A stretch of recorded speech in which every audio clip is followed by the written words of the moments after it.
Bonjour à toutes et à tous, c'est Hermès, j'espère que vous allez bien, j'espère que vous avez apprécié la vidéo de mardi, pas mal de commentaires et notamment des targets que vous m'avez partagés. Il faut aller plus bas, on va aller chercher les 50 000 $, rendez-vous en dessous des 48 000 $, on doit aller chercher les 47 667 $. Attention à ces certitudes puisque nous sommes peut-être en train d'observer un bottom qui a été récemment posé, notamment sur cette bougie en weekly. Je vais en parler dans cette vidéo parce que il y a du monde qui vont probablement défendre ce prix-là. Dès lors, je me repositionnerai sur ce type de prix, mais pas sur Bitcoin, comme je vous l'ai dit, mais plutôt sur Ethereum et mes ordres sont déjà posés. On va parler de tout ça, on va parler du S&P par rapport à un crash potentiel, grand point d'interrogation, Nvidia qui fait des siennes, notamment une assignation. On va parler des volumes du côté de Ethereum, du côté de Sol et pourquoi pas du côté d'Atom, qui sont assez similaires. Je vous cache pas, c'est la débandade. Et je vais vous dire tout simplement le fond de ma pensée par rapport à ce qu'on attend dans les prochaines semaines et prochains mois et quel serait le catalyseur qui nous permettra de déclencher cette reprise de bull run. On commence maintenant.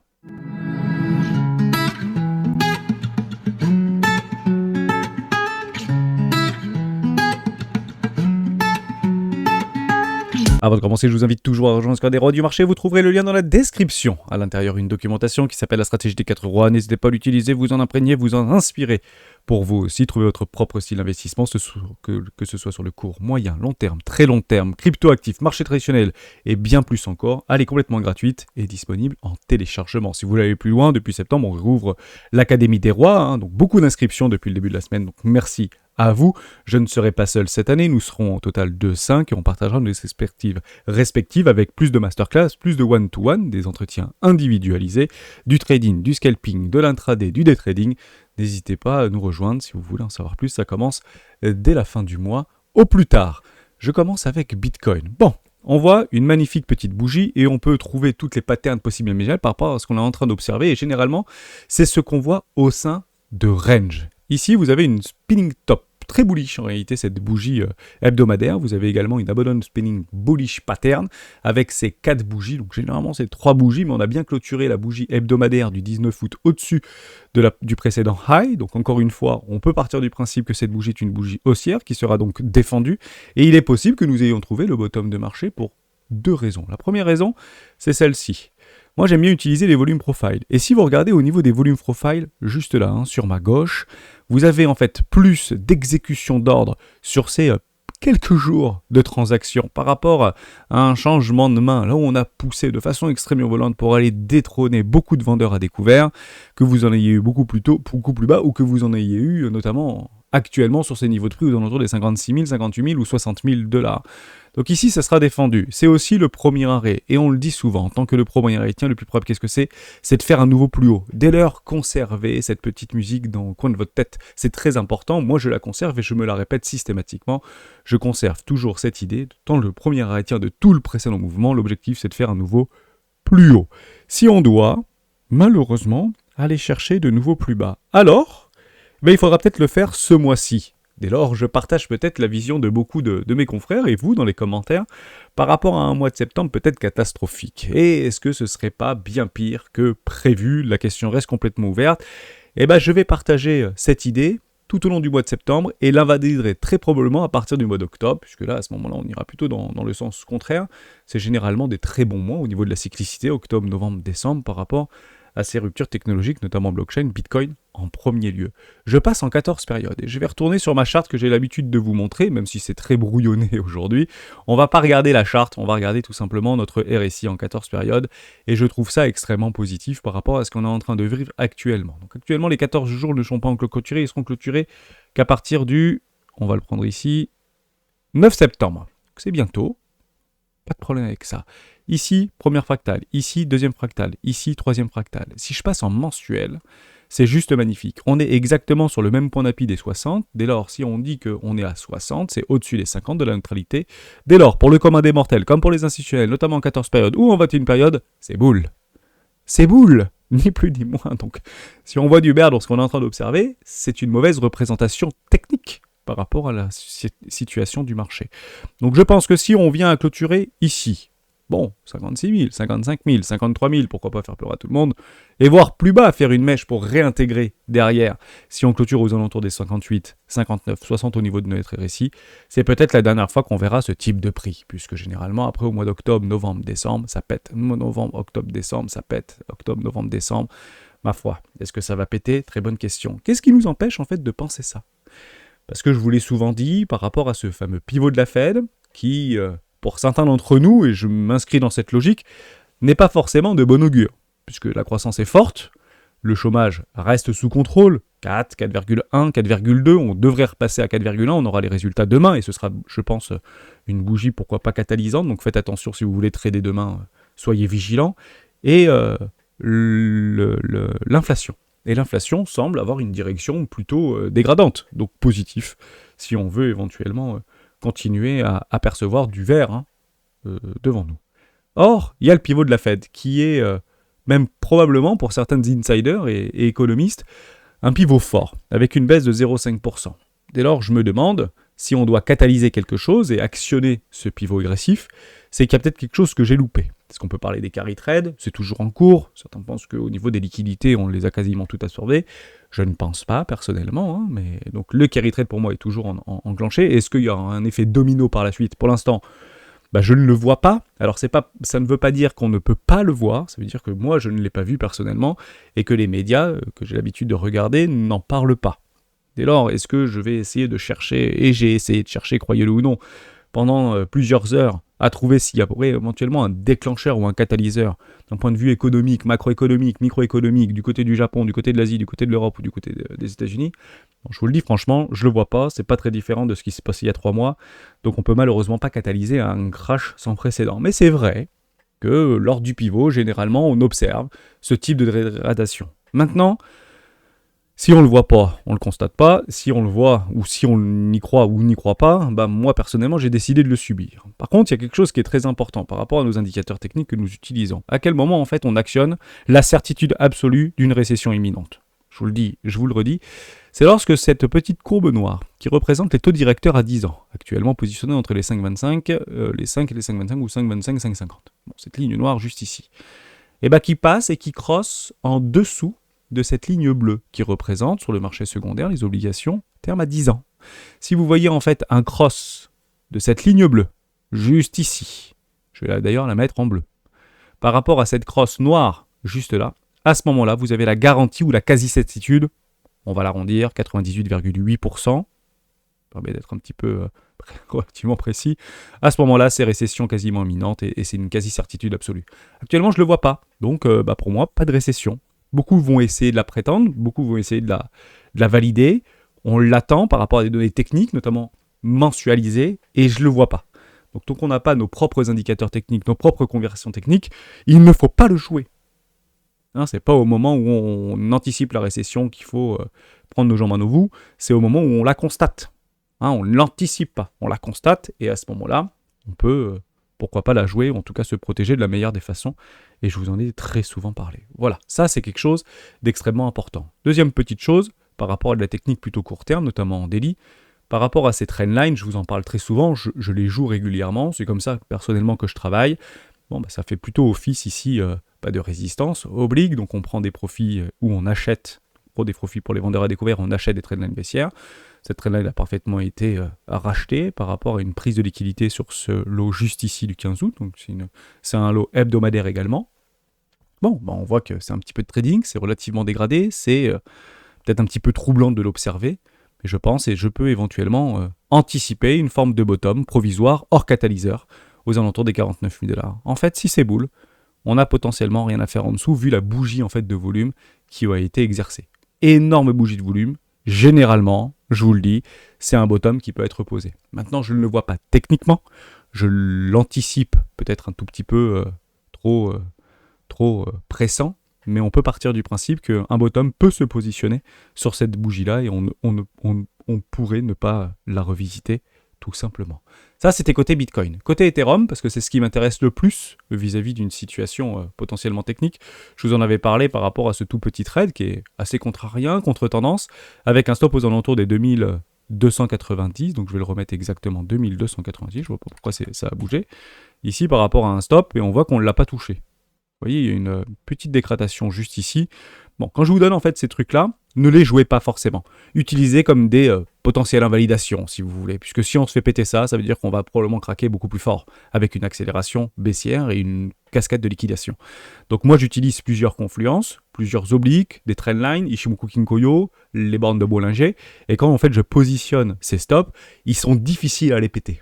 Je vous le dis franchement, si vous me suivez depuis plusieurs mois, plusieurs années, quand je vous propose des petits trades comme ça un peu contrariens, ou dans la tendance, ou dans les flux, généralement on se les fait pas péter en une seconde. Je ne dis pas que c'est jamais arrivé, je dis juste que c'est relativement rare. Je ne dis pas que ça n'arrive jamais. Ça arrive, mais avant que ça pète, il va falloir avoir beaucoup de force. Et on voit ici qu'on a plutôt bien été racheté, on est parti chercher ce petit lot juste là, et on peut partir du principe que sur Ethereum, on a une forme, on peut le prendre comme ça, de bottom potentiel. Encore une fois. Maintenant, je vais aller beaucoup plus loin, puisqu'on me l'a posé la question et on me l'a demandé, par rapport à ces structures ou ces patterns en W et en M, que ce soit en daily, que ce soit en 4 heures, que ce soit en horaire, que ce soit en hebdomadaire ou que ce soit en mensuel. On va prendre la mensuelle parce que c'est clairement en fait ce qui nous intéresse le plus ici sur des très grandes time frames, parce qu'on a eu les confirmations. Je vous l'ai dit en toute franchise, notamment sur Ethereum, on a eu les confirmations. Maintenant, je vous les donne, tout simplement. Vous avez 83% de chance, si on structure, ici, des M-top ou des W, de faire ce qu'on appelle des ratios de 1 pour 1.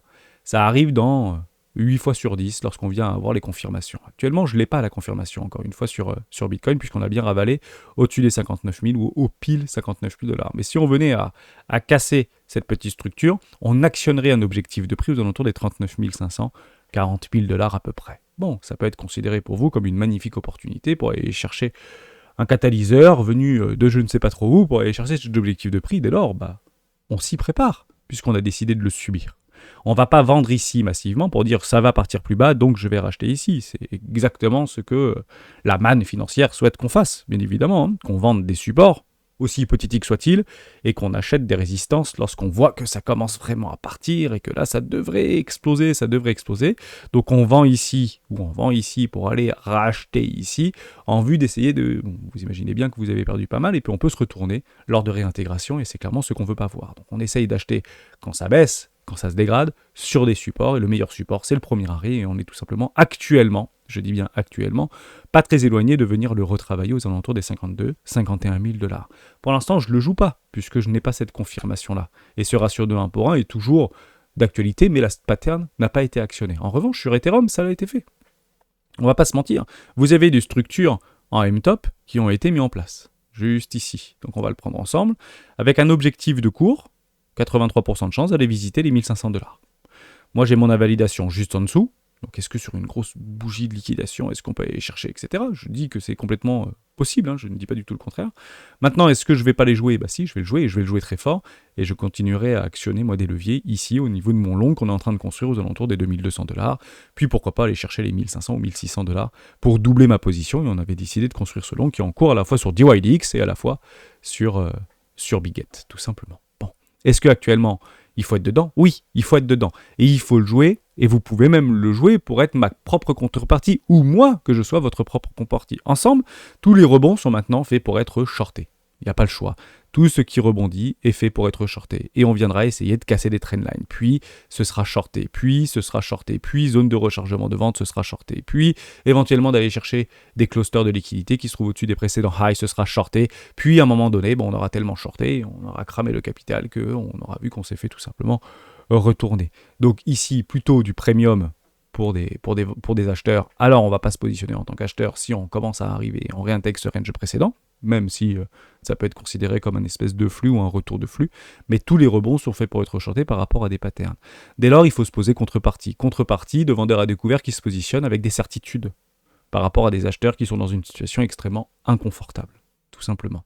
Voilà comment il faut le jouer. Mais l'objectif pour les bears, c'est bel et bien maintenant d'aller chercher les 1600 $ pour Ethereum. Et ces 1600 $, ils peuvent être extrêmement catalysants et catalysés. Pourquoi ? Parce que Jump Trading, par exemple, cette magnifique bougie de liquidation, a été effectuée très probablement en contrepartie par Jump Trading, qui a vendu 75% de ses Ethereum sur le deuxième quarter de l'année 2024, avec près de 83 000 bitcoins qui ont été vendus. C'est beaucoup, c'est près de 400 millions de $. Il lui en reste un petit peu, plusieurs scénarios par rapport à ça. la CFTC qui continue à regarder un petit peu de ce qui se passe au niveau de jump trading. Est-ce qu'ils font bien les choses? Est-ce qu'ils font mal les choses? Est-ce qu'il y a de la manipulation? Est-ce qu'il y a du délit d'initié? Est-ce qu'il y a tout ce que vous voulez? Bon, grosso modo, ils se déchargent un petit peu de leur bague. Et c'est pas pour autant qu'ils vont chercher du côté de Solana, même si c'est des informations qu'on peut avoir dans ce sens-là. En revanche, ce qu'on constate, et ça c'est quelque chose d'extrêmement important, c'est qu'il y a un manque d'intérêt cruel sur ce marché et sur ces différentes blockchains. Si je prends Ethereum, malheureusement, il n'y a rien qui nous indique qu'on va retourner le marché, qu'on va partir to the moon, pour la simple raison qu'on est en train de mourir, notamment en termes de fees ou en termes de revenus sur cette blockchain. C'est les plus bas depuis des années. Enfin, c'est même quasi un plus bas historique sur les frais et sur les fees de rémunérateurs au niveau de la blockchain Ethereum. Nous, ça nous arrange bien sur MetaMask, puisqu'on paye quasiment rien actuellement, et je crois que vous l'avez constaté comme moi. Si vous regardez du côté de Solana, juste ici, avec un nouveau plancher de 6 mois sur les altcoins perd de l'élan, vous êtes sur des records historiques à la baisse en termes de volume ou en termes de fees générées par cette blockchain. Déjà qu'elle n'était pas très chère Solana, il y a de moins en moins de choses et moins en moins de volatilité, enfin en tout cas moins en moins de transactions qui sont effectuées sur ces blockchains. Atom Cosmos, c'est la même chose et en fait c'est réel pour beaucoup de nos blockchains. Dès lors, il faut se poser cette question suivante.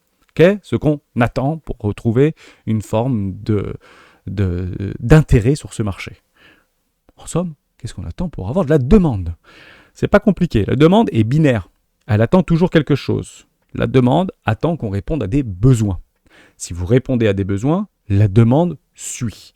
Ces besoins est toujours synonyme d'amélioration. Si vous avez des besoins qui n'améliorent pas un consensus, c'est pas des besoins. C'est une imagination. Je le dis comme suit. Comme ça, c'est extrêmement simple pour moi-même le premier et pour ceux qui m'écoutent. Demande répond à des besoins. Des besoins de quoi? D'amélioration en vue d'une utilité future. C'est ça le marché qu'il anticipe. Il anticipe une utilité future. Dans ce système, qu'est-ce qu'il nous faut? Dans ce système tel qu'on le connaît capitalisé, il nous faut réduire les coûts. On répond à des besoins de réduction de coûts. On augmente la vitesse. Et c'est en ça, en fait, que tous les layers 2 qui gravitent autour notamment d'Ethereum ont réussi à faire briller la blockchain, notamment Ethereum, depuis 4 ans maintenant. Et la troisième chose qu'on attend, en tout cas que le consensus attendra dans ce système, c'est de garder le contrôle. Et quand je vous parle de garder le contrôle, l'idée de la décentralisation peut être biaisée.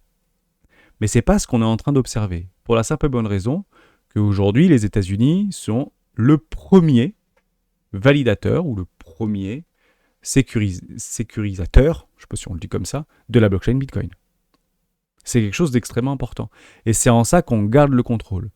L'idée de réduire les coûts, augmenter la vitesse, on peut parler du Lightning, qui est pour moi pas encore un sujet très bien développé, et garder le contrôle, c'est pour ça actuellement que Bitcoin a une forme de résilience et que les planètes s'alignent.